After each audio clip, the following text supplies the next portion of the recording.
So the Border Management Authority says over 1 million people passed through South Africa's ports of entry during the Easter period, according to the BMA Commissioner, Dr. Michael Masiapato. The OR Tambo International Airport facilitated most people, followed by the Lebombo border post with Mozambique and the Beitbridge port of entry. Zola Sholwana has been tracking this story for us and now joins us live. Zola, good morning. Thank you so much for making time for us once again. So as we heard there, as compared to last year, there has been a 24% increase in travelers between our borders.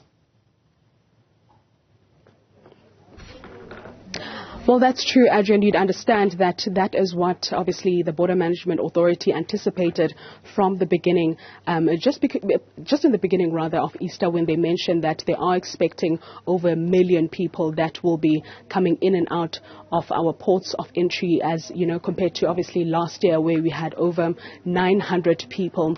And they did mention that, obviously, they did encounter a number of challenges or illegal activities that were conducted on our ports of entry, but obviously, you know, the deployment of over 400 junior guards on the ground has had a huge impact. But to tell us more, we have the Commissioner of the Border Management Authority. So thank you very much for your time.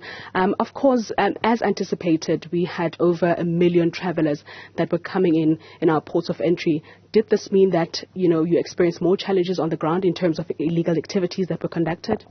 Yeah, no, thank you very much, Zola. Maybe let's start by indicating that indeed we are on the way to recovery to the pre-COVID numbers. In terms of the Easter period, the pre-COVID numbers, if we look at 2019, it was sitting at around 2 million. And then obviously we started recovering 2022, and then last year we were actually sitting at 913,000. And of course, as we were doing the pre-planning part, we did indicate that we are expecting to actually break the 1 million number to demonstrate that we are actually on the way to recovery. And indeed, we are sitting at 1.1 million. That already demonstrates that we are actually continuing to the recovery. But back to your question about whether does these high numbers meant we had a lot of criminality. Not necessarily. What we basically had is that we had actually had a lot of lessons that we learned during the December period, and we were actually implementing most of those during this particular period. Most of the things that we did were mainly kind of proactive, and we put together a lot of preventative measures to make sure that we reduce. Actually, we preempted what could be the issues, and we made sure that we deploy accordingly to address those issues.